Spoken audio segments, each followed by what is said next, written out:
Il y a Stanislas Rigaud qui est avec nous, président de Génération Z. Bonjour, merci beaucoup d'être avec nous. Alors là c'est bien parce qu'on est confronté à la réalité. Finalement, on sort des plateaux télé, on sort des grands discours où on dit finalement faut les renvoyer, mettons-les dehors. Là vous voyez des jeunes qui ont votre âge parfois, pour certains d'entre eux.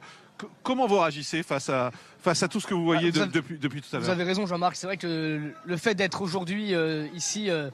Porte de la Chapelle, ça permet de voir la complexité de la chose. C'est qu'évidemment, il y a des êtres humains derrière les drames dont on parle à longueur de temps sur les plateaux TV. Il y a aussi une réalité. Cette réalité, elle est multiple. La réalité, c'est qu'il y a des problèmes migratoires absolument incroyables qui ne sont plus réglés. On a supprimé le délit de clandestinité en 2012 qu'il faut rétablir. Il faut le rétablir absolument parce qu'aujourd'hui, on a des soucis, et je crois qu'on ne le découvre pas aujourd'hui, migratoires absolument dingues. Il faut mettre dehors les personnes qui ne sont pas sur notre territoire. Mais il y a aussi un problème, c'est que j'entends toute la journée le personnel politique de gauche explique qu'il faut accueillir.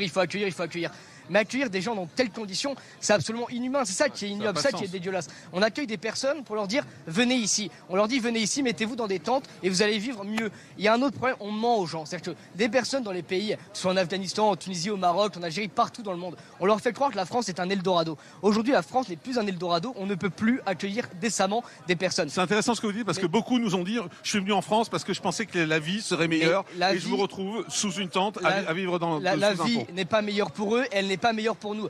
Éric Zemmour l'a rappelé pendant toute la campagne, l'immigration n'est pas la cause de tous les problèmes, mais elle les aggrave tous. C'est-à-dire qu'il y a évidemment un lien avec l'insécurité, il y a un lien économique avec les problèmes de ces gens-là. Ici, on va pas se mentir, qui travaillera ici parmi ce camp de migrants? Personne ne travaillera. En France, on a 10 millions de pauvres, on a 6 millions de chômeurs dans ce pays.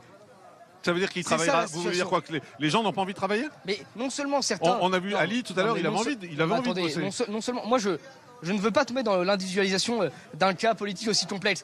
Je dis pas qu'ils n'ont pas envie, je dis juste que certains ne pourront pas travailler, certains ne voudront pas travailler, ils n'auront pas forcément les capacités pour travailler. Il faut être ferme là-dessus. Et je sais que c'est compliqué, surtout quand on est sur le terrain comme ça, d'être dur et d'avoir des propos, parfois d'avoir une politique radicale, parce que dans ce genre de moment, il faut une politique radicale.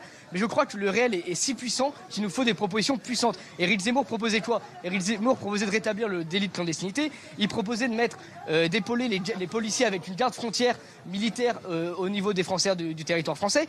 Il proposait également d'informer les pays de la situation en France, parce qu'on leur ment. Et les passeurs surtout, et je veux en finir là-dessus, les passeurs aujourd'hui sont des passeurs de mort, sont des passeurs de misère. Nous arrivons aujourd'hui en France à savoir qui construit une piscine dans sa maison et on est capable de le taxer pour ça. Alors si on est capable de savoir qui fait une piscine dans ce pays, on doit être capable de savoir qui sont les passeurs et il faut éliminer les passeurs le plus rapidement possible. Je voudrais Marie, qu'on se retourne parce que là on a une vue qui est, on n'était pas encore de ce côté-là et on a une vue qui est assez incroyable de toutes ces tentes qui sont alignées, tous ces gens qui sont là.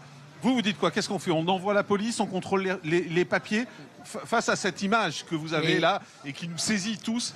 Qu'est-ce que vous dites? On doit faire quoi? Ça me saisit, mais vous savez, moi, c'est peut-être un peu bête, mais j'ai cette logique-là des miens avant les autres, et je crois que oui, dehors en fait, à un moment donné, dehors, il faut être capable de... Là, vous leur dites, enfin ils sont face à vous, et vous leur dites dehors. Mais il faut mettre les personnes en situation irrégulière dehors.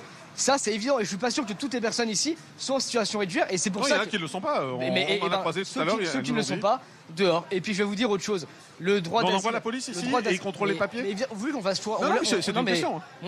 Comment voulez-vous être riverain ici? Et c'est affreux parce qu'on voit là-bas, je sais pas si on peut voir avec vos caméras, les beaux quartiers parisiens. On voit les beaux quartiers parisiens et ici on installe la misère.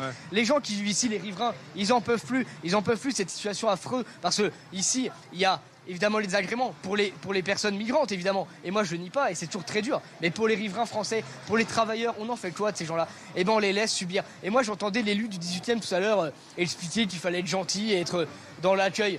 Mais monsieur le maire, je sais pas si c'était le maire, mais si c'est le maire, non, bravo, pas le maire, bravo en tout cas à votre mairie, parce que ces mairies-là, elles votent aussi des subventions 100 000 € à SOS Méditerranée. Ce sont eux aussi les responsables de la situation atroce dans laquelle se trouve ce pays et par la même occasion les migrants. Donc si je comprends bien, en tout cas, d'être confronté à cette réalité, ça vous fait pas dévier du tout, ça vous fait pas changer de vos positions. C'est ça qui est intéressant aussi, c'est de se dire face à cette vue qu'on va remontrer, Marie, face à cette vue et face à tous ces gens qui sont jeunes, qui sont dans la force de l'âge et qui sont là, vous leur dites, on vient, on contrôle, et ceux qui sont illégaux, c'est dehors. Oui, mais Jean-Marc Mordy, je vais vous dire, c'est peut-être dur, c'est peut-être dur ce qu'on dit, et quand on parle aux gens, c'est toujours plus compliqué. Et en plus, ils sont sympas. Mais vous savez, c'est ça, hein, je l'ai dit tout à l'heure. En plus, ils sont sympas, ils sont souriants. Voilà, on est allé dans des lieux qui étaient beaucoup plus compliqués que ça.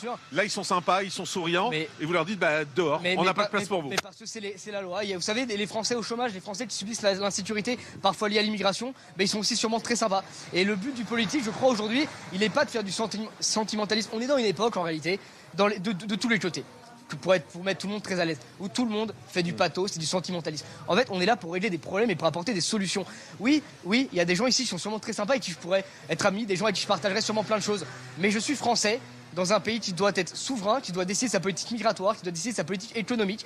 Et je crois que dans ces moments-là, il faut être ferme. Mais la fermeté n'est pas la méchanceté ou l'ignominie. Mais je le redis, les vrais radicaux, les vrais gens dangereux sont ceux qui leur promettent un Eldorado, ceux qui les font arriver dans ces situations-là. Et puis, l'autre point, je vais vous dire, mais on nous fait croire à chaque fois qu'on accueille des réfugiés, des femmes, et vous en avez parlé tout le long. Mais là, il n'y a que des hommes. Il n'y a que des hommes en force. On le voit autour de nous. On le voit autour de nous depuis tout à l'heure. Mais pardon, là en l'occurrence c'est des Afghans. Mais il n'y a pas des pays plus proches que la France que de l'Afghanistan. Il y a des Afghans, il y a des Maliens.